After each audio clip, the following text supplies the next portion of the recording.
langkah untuk menuju nanti kan kejayaan itu. Langkah awalnya bagaimana nih dalam keadaan terpuruk. Langkah pertama, buka kembali sejarah, bongkar kembali sejarah, sambungkan kembali mata rantai sejarah. Pertama itu step pertama itu. Kedua, bagaimana sih setelah tentang mata rantai sejarah telah tersambung, maka tugas kedua adalah dakwah, mendakwahkan Islam. Setelah tersambung mata rantainya, jadi jelas orang-orang membaca sejarah teh setiap masa itu relevan. Oh ini kesini, ini kesini. Oh ternyata ini teh gini nih gitu. Buka kembali sejarah, bongkar sejarah, luruskan kembali sejarah. Yang kedua, ketika kita ingin memulai untuk kepada masa kejayaan, berdakwah, sampaikan Islam, ajak orang-orang kepada Islam, tetapi dengan cara terbaik, bahasa terbaik, dengan cara-cara yang paling terbaik yang pernah diajarkan sama Nabi Musa dan Nabi Harun. Berdakwah kepada Firaun, orang yang paling kejam pada masa itu, orang yang sadis, dengan bahasa terbaik, dengan cara terbaik. Dua nabi, Firaun gitu. Firaun didakwahi oleh dua nabi, berarti sekelas Firaun, sebejat Firaun, Allah menginginkan bahwa Firaun itu berubah. Sekelas Firaun, Tuhan, mengaku nabi pun belum pernah, mengeksekusi orang belum pernah, paling gitu ya maksiat gitu kan. Maksiat hal-hal yang emang itu ya. Terus Allah menanamkan gitu kepada hati kita, pernah atau tidak dalam hati kita teh makanya sih hidup teh kieu wae. Ayo nih, ayo perubahan gitu. Secara tidak langsung Allah telah menanamkan di situ teh, sok berubah. Allah ingin kita berubah dengan cara misalkan kayak berapa banyak sekarang kajian-kajian, katakan di Bandung ya, berapa banyak kajian di Bandung, berapa banyak tempat menuntut ilmu di Bandung, berapa banyak orang-orang atau ustadz-ustadz di Bandung, berapa banyak sebenarnya. Tinggal kitanya mau atau tinggal kepada kita. Dengan fasilitas itu Allah telah memberikan fasilitas yang banyak kan berarti kepada kita. Berarti butuh berapa banyak lagi Allah memberikan fasilitas supaya kita berubah. Langkahnya itu yang kedua, dakwahnya. Terus yang ketiga, ketika sejarah sudah dibongkar, terus berdakwah sudah. Yang ketiga, saran kepada para pendidik, ini namanya saran kepada para pendidik, transfer kepada anak didik, transfer karakter kepada mereka. Transfer karakter orang-orang terdahulu yang berkualitas. Jika hanya transfer knowledge, hilangkan sekolah, Google ayakeun. Google lebih tahu daripada semua guru. Google School sih. Benar, guru cuma ngasih ilmu, Google lebih tahu gitu. Benar sih, benar, setuju. Gitu jadinya jika ingin membangun peradaban versi orang mah gitu ya. Yang pertama, bongkar kembali sejarahnya, sambungkan kembali mata rantainya. Yang kedua, dakwahkan Islam dengan cara yang terbaik, dengan cara yang paling cara yang dicontohkan oleh Rasul, dakwah.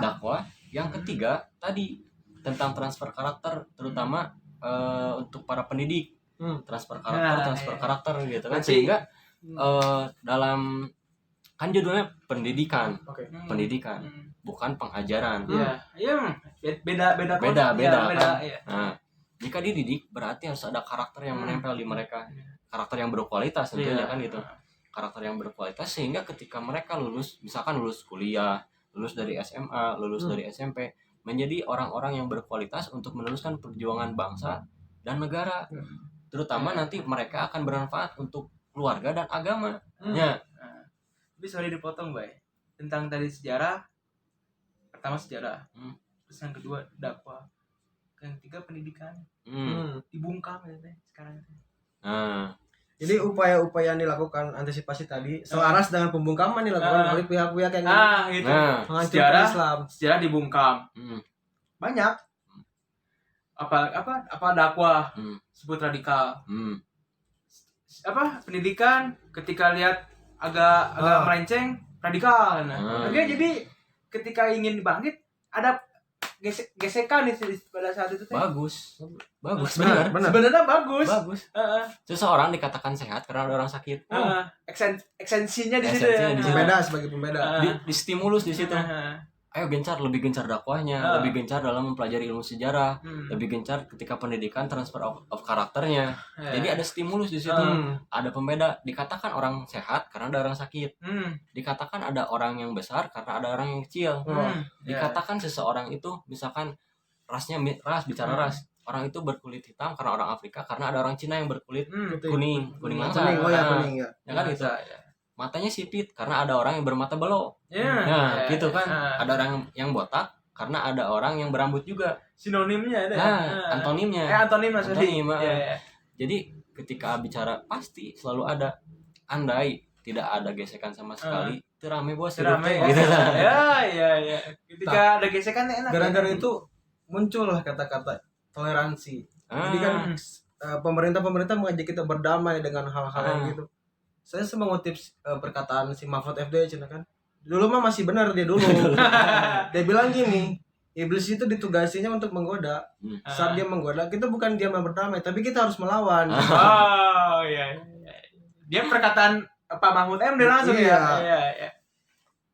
Sekarang?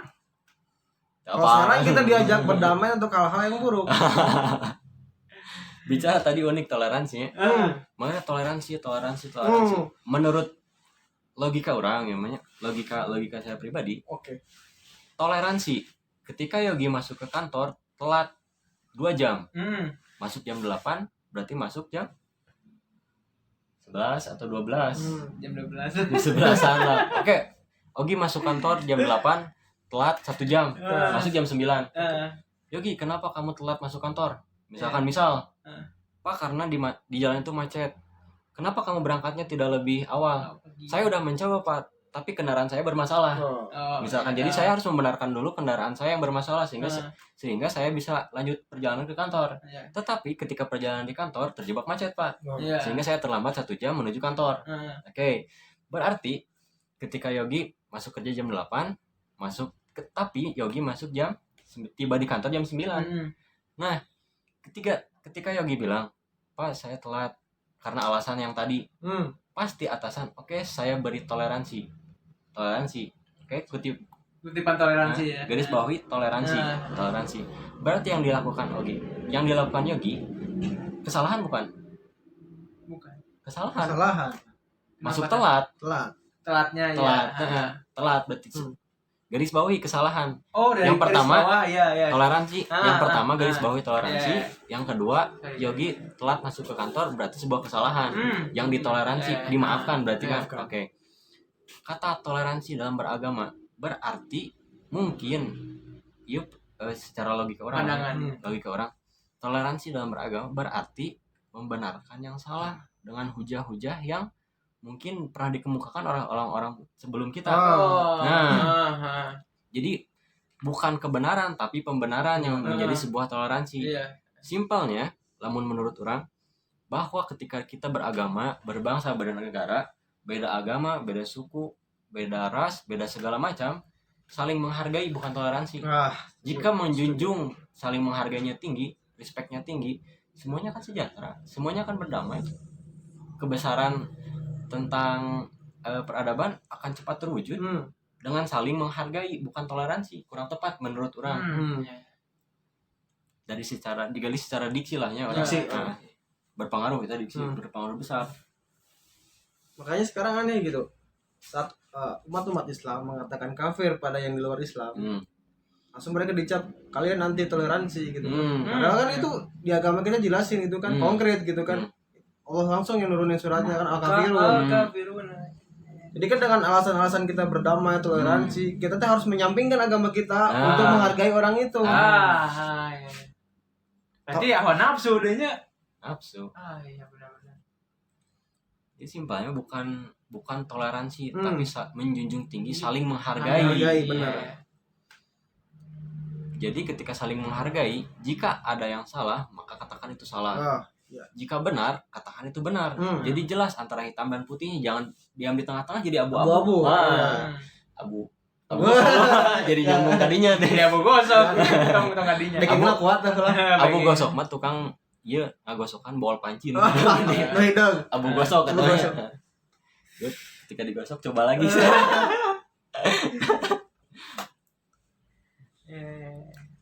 tapi terpikir pernah kita sih terpikir nanti nah sih ada kejadian-kejadian di mana kan di Indonesia terutamanya ada orang-orang yang non muslim Kristen. Kemarin kejadiannya di Sulawesi ada orang-orang yang ingin membangun gereja, kemudian ada umat-umat Islam yang melarangnya.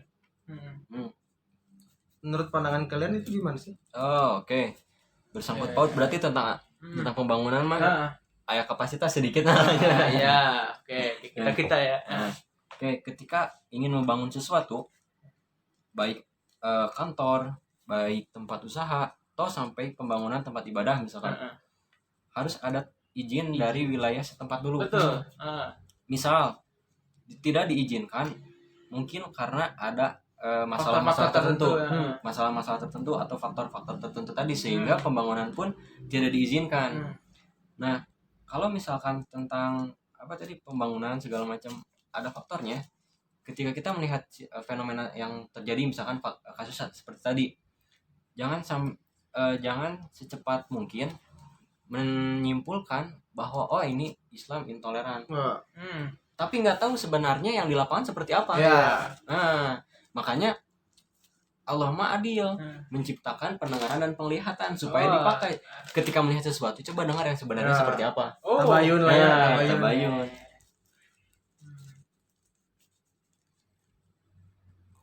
Pembangunan tower pun kan gitu ya. Membangun tower ketika mengganggu masyarakat, ada kekhawatiran towernya runtuh segala macam sehingga ditolak. Berarti warga intoleran kan tidak seperti itu. Harus bertabayun apa yang terjadi sebenarnya. Terus yang di petani di Gusur gimana, Bay? Toleransi, Bu. Tanam beton, jangan tanam pohon. Nanti orang-orang kekurangan oksigen kalau nggak ada pohon, jadi dungu nanti. Mantap. Seru ya. Ini mah jangan dulu bahas apa-apa ya. Yang seru itu apa ya, yang hey Indonesiaku. Enak banget sih jogetnya anjir. Ngerikan tak. Jadi jangan terjebak berita-berita yang belum pasti ya kebenarannya gitu. Kadang orang terjebak dengan judul gitu kan. Umat Islam menutup gereja, padahal alasannya kan nggak tahu gitu kan. Baru judulnya doang lihat langsung mencap umat Islam sebagai anti toleran gitu. Benar-benar. Tapi menyangkut yang tadi ya, ada juga apakah karena gitu kita mayoritas di sini Muslim, jadi seakan-akan Muslim di sini sebagai yang dominasi, terus mereka menjadi arogan gitu. Saya yang mendominasi di sini, jadi kalian harus nurut ke saya gitu kan. Oke. Ketika bicara dominasi tadi dari segi agama, agama Islam yang mendominasi, kita kilas balik kembali kepada sejarah. Saham terbesar perjuangan untuk memerdekakan Indonesia umat Islam. Oke, umat Islam. Dan ketika misalkan ada statement seperti tadi lah, statement bahwa nanti orang Islam yang mendominasi segala macam, yang konotasinya buruk. Nah, ketika mereka menyimpulkan bahwa bukan menyimpulkan, menduga bahwa nanti umat Islam seperti ini, nanti umat Islam seperti ini. Kemukakan data umat Islam mana yang secara terang-terangan memakai ayat-ayat kitab suci untuk merusak mereka, untuk mendiskriminasi mereka. Toh jikapun ada, itu adalah salah oknum-oknum yang beragama Islam. Mengatasnamakan. Padahal dalam ajaran Islam sendiri tidak diajarkan seperti itu. Bahkan Allah menciptakan berbeda-beda dari suku bangsa, berbeda-beda negara, berbeda-beda kulit, berbeda-beda wajah, supaya kalian saling mengenal, saling menghargai. Supaya ini menjadi satu nih tanda-tanda ayat atau ayat kekuasaan Allah. Ini nih gitu. Allah menciptakan judulnya manusia, tapi kenapa rupanya beda-beda?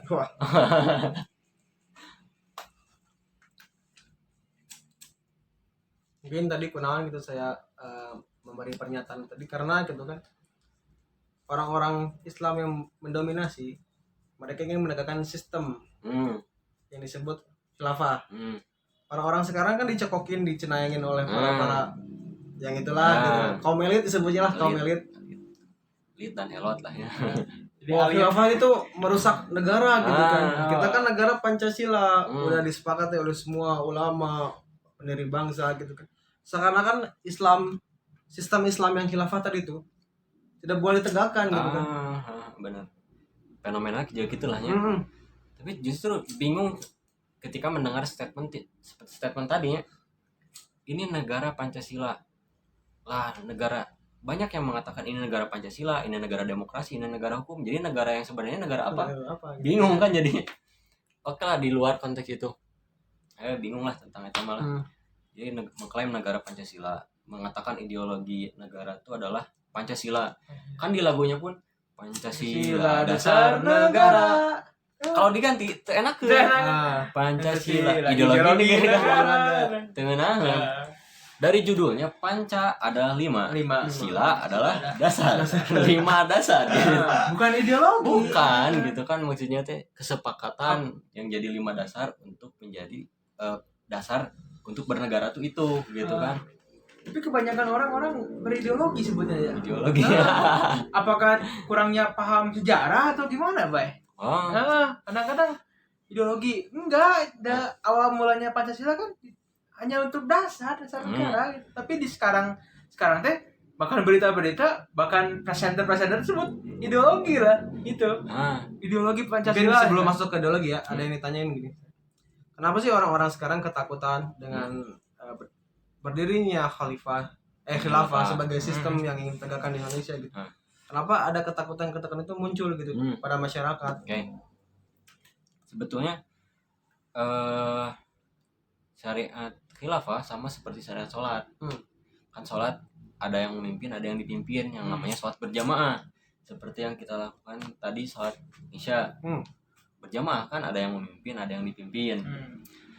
Ditarik skalanya menjadi lebih besar karena sholat secara ritual adalah sifatnya yang individualis, antara kita dengan Allah. Nah, nanti itu disebutnya sebagai hablum minallah, atau hubungan antara manusia dengan Allah.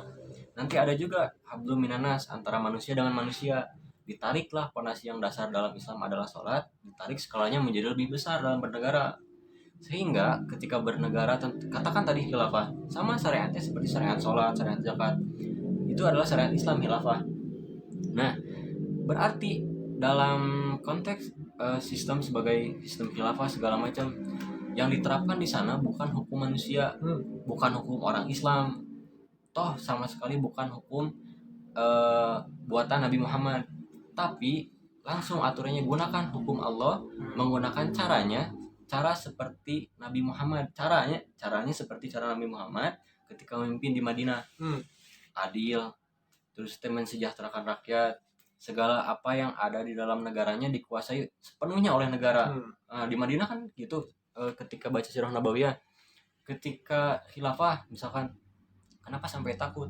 Mungkin ada yang mempunyai hawa nafsu, takut diatur hawa nafsunya, sehingga tidak tercapai isi dompet, isi perut, dan kepuasan dalam kolornya mungkin gitu. Sepertinya. Tapi yang ngobrol, yang bilang khilafah tidak bisa selaras dengan Pancasila gitu ya. Kadang-kadang banyak gitu. Jadi kalau kita banyak orang yang tidak nggak tahu ya sejarah gitu ya, tentang sejarah gitu. Khilafatnya apa gitu. Mereka kan kadang-kadang tidak paham gitu. Khilafatnya apa? Jadi seperti ketakutan yang tanpa landasan. Gitu. Landasan. Karena kalau berbicara sejarah gitu, Indonesia hancur bukan karena khilafah gitu. Indonesia hancur karena koruptor. Indonesia hancur karena korupsi. Indonesia hancur karena oligarki yang mempertahankan kekayaannya untuk kehidupan pribadi mereka. Kapitalis ya. Kok aneh gitu kan? Khilafah belum pernah ngancurin, kok mereka takut, sedangkan yang terang-terangan dulu pernah menghancurkan kita. Mereka kesampingkan gitu kan? Pernah membantai. Iya. Nah, sebetulnya kalau bicara sejarah mungkin terlalu berat mungkin. Kita tarik secara etimologis bahasa. Khilafah dari kata khalaf yang artinya menggantikan. Pada masa itu Nabi Muhammad bukan khilafah, bukan khalifah, tetapi sebagai real pemimpin dunia. Arti khilafah itu adalah saling menggantikan. Rasulullah wafat nih, maka harus ada yang menggantikan sebagai pemimpin negaranya, maka disebutnya khalifah. Sistemnya khilafah. Dari dasar katanya khalaf, yang menggantikan kan, secara akar katanya seperti itu. Bukan ingin terus ya. Jadi khilafah adalah sesuatu sistem yang saling menggantikan kepemimpinan. Di dalam kepemimpinan bernegara diterapkan syariat-syariat Islam. Nah, gitu. Lalu kenapa mereka sampai takut segala macam? Orang yang takut karena kebodohan sebetulnya. Kurangi ilmu pengetahuan sehingga mereka takut. Misalnya Yogi dan Dean masuk ke ruangan yang gelap. Ruangan gelap berarti belum pernah masuk sama sekali ke ruangan itulah. Gelap. Ketika akan masuk, ada rasa ragu tidak? Pasti ada. Takut ada ini, takut ada itu. Karena apa? Tidak ada penerangan di dalamnya. Seseorang akan terang kehidupannya dengan ilmu pengetahuan. Orang-orang yang berilmu pengetahuan tidak akan ada rasa takut dalam kehidupan. Oke. Mengerikan lah. Jadinya pengen bahas tentang khilafah dari pemimpin dunia dari sebelum khilafah ya. Baik, dari pemimpin pertama Yahudi, Pak. Yang kalau di Bible lama ya. Bible lama. Perjanjian lama ya. Perjanjian lama tuh kan rajanya kan Solomon. Dan ini kan David kan. Nah, kalau di ajaran kita kan dalam Al-Quran mereka tuh ada Nabi Sulaiman dan Nabi Daud kan. Nah, mereka adalah pemimpin pertama dunia yang